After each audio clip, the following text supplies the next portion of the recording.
नमस्कार। राजस्थान नेत्रहीन कल्याण संघ परिवार में आज हमारे विशेष मेहमान हैं मनु जी और साथ में उनकी माता जी वंदना जी हमारे साथ मौजूद हैं। मनु जी की उपलब्धि एक प्रेरणादायक है और हम आपके इस सफ़र के बारे में जानने के लिए उत्साहित हैं। क्या आप हमें इसके बारे में थोड़ा सा बता सकते हैं मनु जी? जी पहले तो नमस्कार धर्मराज सर और जितने भी श्रोतागण मुझे सुन रहे हैं। मेरी जर्नी ये थी कि मैं शुरू में मुझे विजुअल इम्पेयरमेंट नहीं था।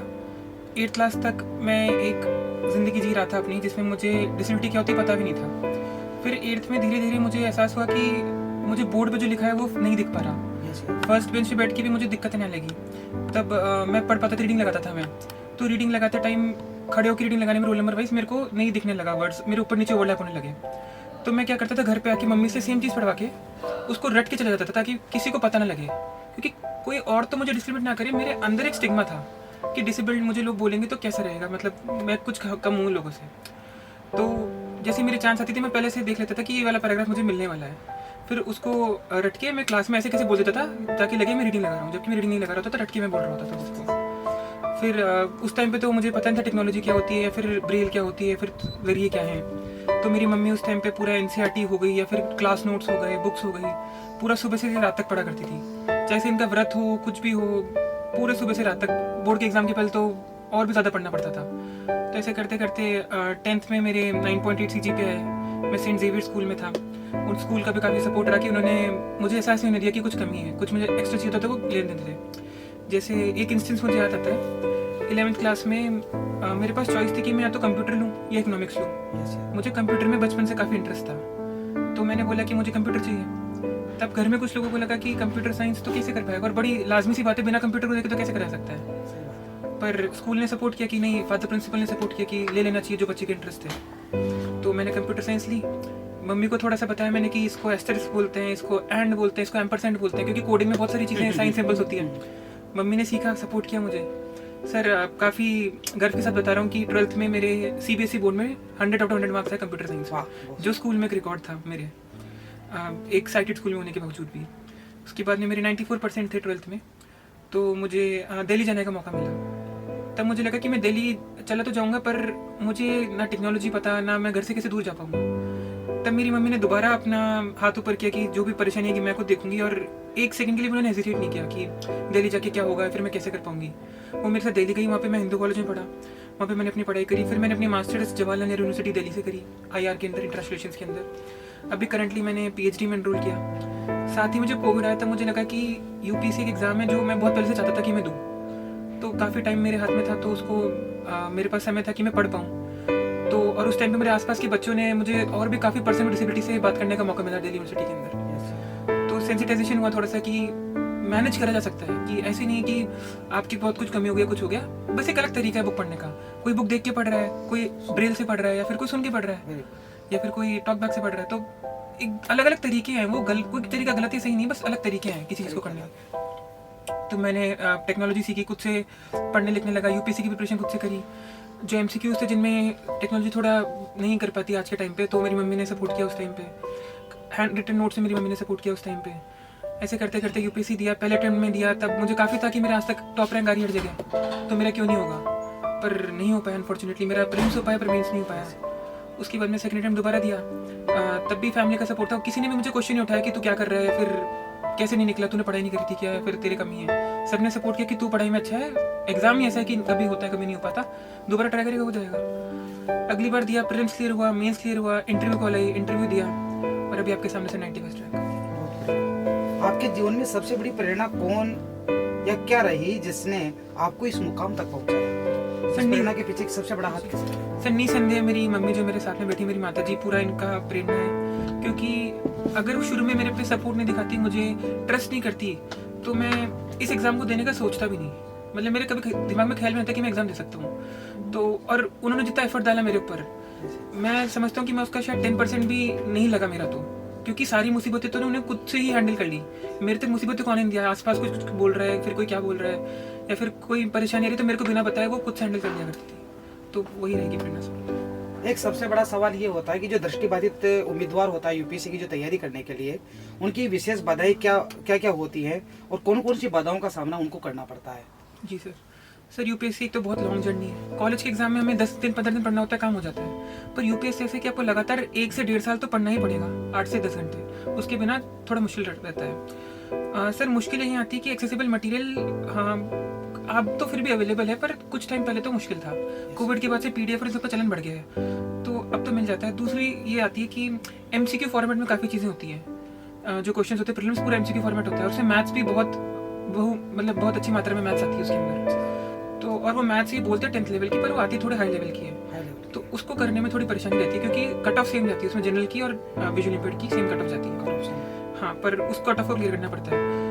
और कुछ चैलेंज ये भी रहता है कि टॉपर कॉपी एक बहुत इंपॉर्टेंट चीज़ रहती है, जो और लोगों ने आंसर लिखा है। आंसर राइटिंग एक बहुत इंपॉर्टेंट चीज़ है, उसको टाइम लिमिट में करना और उसको स्पीड में करना, और डायग्राम बनाना, फ्लो चार्ट बनाना, मैप्स बनाना, क्योंकि उससे 1-2 नंबर एक्स्ट्रा मिल गए तो 1-2 नंबर से आपकी रैंक 10-10 रैंक ऊपर बढ़ जाएगी 1 नंबर से भी। तो वो थोड़ा सा चैलेंज रहता है। पर आज के टाइम पे टेक्नोलॉजी और जितने एनजीओ जैसे आपका राजस्थान नेत्रहीन कल्याण संघ है, वो जो सपोर्ट कर रहे हैं, तो मुझे लगता है नहीं कि बातें अब ज़्यादा हैं। यूपीएससी साक्षात्कार के दौरान आपके अनुभव कैसे रहे? क्या कोई विशेष प्रश्न या क्षण ऐसा था जो आपको आज भी याद है? सर मुझे लगता था कि प्रीलिम्स मेंस के बाद में साक्षात्कार जो होता है, इंटरव्यू होता है, पर्सनालिटी टेस्ट, वो एक काफ़ी बढ़िया मौका होगा, क्योंकि मुझे उसमें अपनी व्यक्तित्व को दिखाने का मौका मिलेगा। अभी तक मेरी केवल कॉपी जा रही थी, मेरे टिक करे हुए आंसर जा रहे थे। अब मुझे खुद को वहाँ पे बोर्ड के सामने जाना था, और वहाँ पे सामने सिविल सर्वेंट बैठते हैं जो रिटायर्ड हैं या फिर जो ऑन सर्विस हैं, और उनका पूरा एक्सपीरियंस मेरी उम्र से ज़्यादा होता है, तो उनके सामने एक्सप्रेस करने में थोड़ा सा नर्वसनेस थी कि मैं कैसे बोल पाऊंगा, क्या बोलूँगा। पर काफ़ी लोगों ने सपोर्ट किया, उसमें भी मेरी प्रैक्टिस करी, ये सब करा है, तो रियल इंटरव्यू मुझे परेशानी नहीं है, और मुझे लगता है मैंने काफ़ी अच्छे से आंसर दे पाया। सर मेरा इंटरव्यू 27 जनवरी को था, और 20 जनवरी को डोनाल्ड ट्रंप जो प्रेसिडेंट है अमेरिका के, उनका स्वेरिंग इन सेरेमनी थी, और मेरा इंटरनेशनल रिलेशन में बहुत इंटरेस्ट था, मेरी डिग्री उसके अंदर थी, मेरा हॉबी वो थी। तो मुझसे उनके बारे में काफ़ी चीज़ें पूछी गई थी कि इंडिया पे क्या इम्पैक्ट पड़ेगा, वर्ल्ड पे क्या इम्पैक्ट पड़ेगा, जियो पॉलिटिक्स पे क्या इम्पैक्ट पड़ेगा। आप अगली पीढ़ी के लिए, विशेष रूप से जो हमारे दिव्यांग हैं, युवा हैं, उनके लिए क्या विरासत छोड़ना चाहोगे?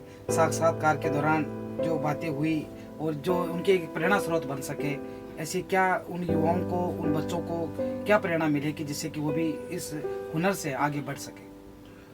मैं तो जो भी युवा पीढ़ी है, स्पेशली जो दिव्यांगजन है, मैं उनको ये कहना चाहूँगा कि दिक्कतें हैं, मैं मना नहीं कर रहा, डिनाई नहीं कर सकती, काफ़ी दिक्कतें। एक्सेसिबल इंफ्रास्ट्रक्चर आज भी नहीं अवेलेबल बहुत जगह पे, डिजिटली भी बहुत सारी वेबसाइट एक्सेसिबल नहीं होती, कैप्चर नहीं होता, या फिर प्लेटफॉर्म्स जो होते हैं सोशल मीडिया, उनमें भी काफ़ी चीज़ें ऑडियो डिस्क्रिप्शन नहीं होती, या फिर पिक्चर डिस्क्रिप्शन नहीं होता। पर अगर हम खुद उसमें आवाज़ उठाएं और अगर हम एकजुट होकर उसके लिए प्रयास करें, तो बदलाव लाया जा सकता है, और हमें वही बदलाव लाने का प्रयास करना चाहिए, ताकि ये चीज़ नॉर्मलाइज हो। डिसेबिलिटी को कुछ बहुत यूनिक ना माना जाए पहले की तरह, एक जो स्टिग्मा अटैच्ड है, फिर जो एम्पैथी और एपैथी है, ये दोनों कंडीशन ना रहे, उनको और लोगों के बराबर ही, एट पार ही ट्रीट करा जाए। तो ये मेरा प्रयास रहेगा, और इसमें अगर और भी लोग आगे बढ़े, सिविल सेवा में आए, जजेस बने, या फिर बड़ी बड़ी जो व्हाइट कॉलर जॉब जिनको बोलते हैं उनमें आए, तो वो जो एक माइंडसेट है, जो परसेप्शन है लोगों का, सोसाइटी का, वो चेंज होगा। आपके भविष्य के लक्ष्य क्या हैं, और आप एक आईएएस अधिकारी के रूप में समाज में क्या योगदान देना चाहिए? सर मुझे जो भी कार्य मिलेगा सरकार की तरफ से, मैं उसमें अपना पूरा योगदान दूंगा, पर अगर मेरा स्पेशली पूछा जाए कि मेरा इंटरेस्ट क्या है, तो वो 3 सेक्टर में रहेगा।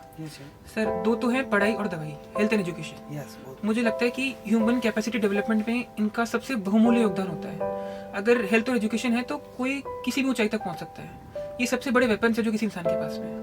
सर थर्डली डिसेबिलिटी सेक्टर पे, क्योंकि मेरा खुद का लिव्ड एक्सपीरियंस है, मैंने खुद ने एक्सपीरियंस किया कि क्या क्या परेशानी होती है और उनको कैसे सॉल्व किया जा सकता है, कि रैम कितनी ज़रूरी है, या फिर एक्सेसिबल इंफ्रास्ट्रक्चर नहीं होता तो क्या परेशानी आती है, या व्हील चेयर के लिए रोड बड़ी होनी चाहिए थोड़ी सी, ताकि व्हील चेयर जा पाए, फर्स्ट फ्लोर पर क्लासेस नहीं होनी चाहिए।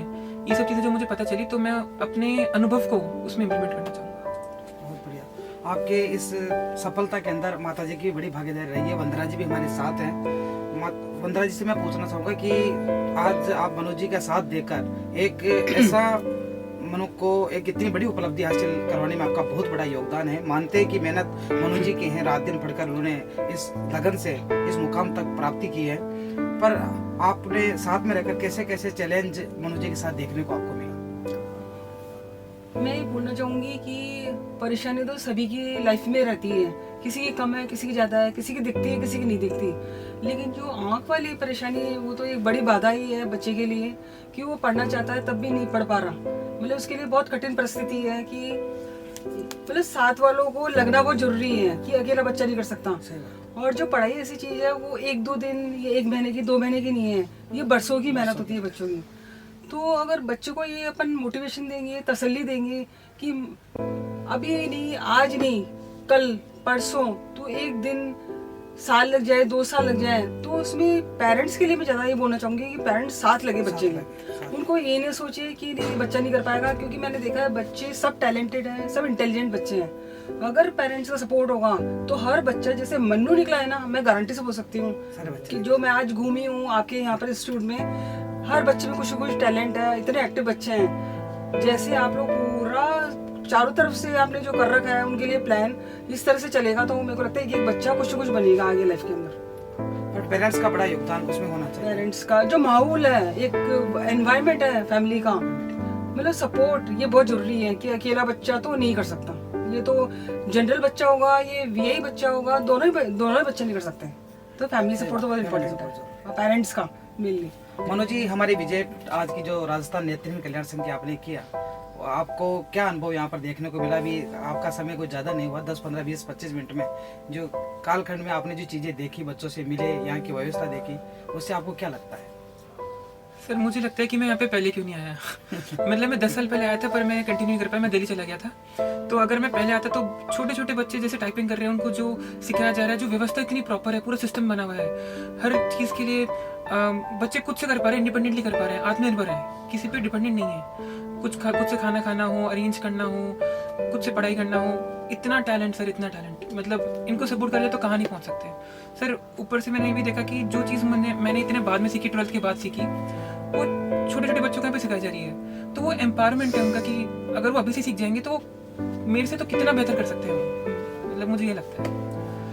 धन्यवाद मनोज जी, आपकी कहानी वाकई प्रेरणादायक है। आपने न केवल अपनी मेहनत और समर्पण से ये मुकाम हासिल किया, बल्कि आप दूसरों के लिए भी एक मिसाल बन गए हैं। हम आपके उज्जवल भविष्य की कामना करते हैं। राजस्थान नेत्रहीन कल्याण संघ परिवार आपके इस भागीदारी में हमेशा साथ रहेगा और आपका सहयोग भी राजस्थान नेत्रहीन कल्याण संघ के बच्चों को मिलता रहे, ऐसी आशा, ऐसा विश्वास हम सब रखते हैं। और बच्चों, इस चैनल के माध्यम से यही संदेश हमारा समाज को और विशेषकर दृष्टिबाधित सभी स्टूडेंट्स को है कि आप भी मनु की तरह मेहनत करके एक मुकाम तक आप पहुंच सकते हो और सामाजिक सेवा, एक अधिकारी के रूप में रहकर सामाजिक सेवा और हमारे सब विशेषकर दिव्यांगों के लिए एक सुनहरा अवसर कर सकते हो। धन्यवाद। Thank you. धन्यवाद।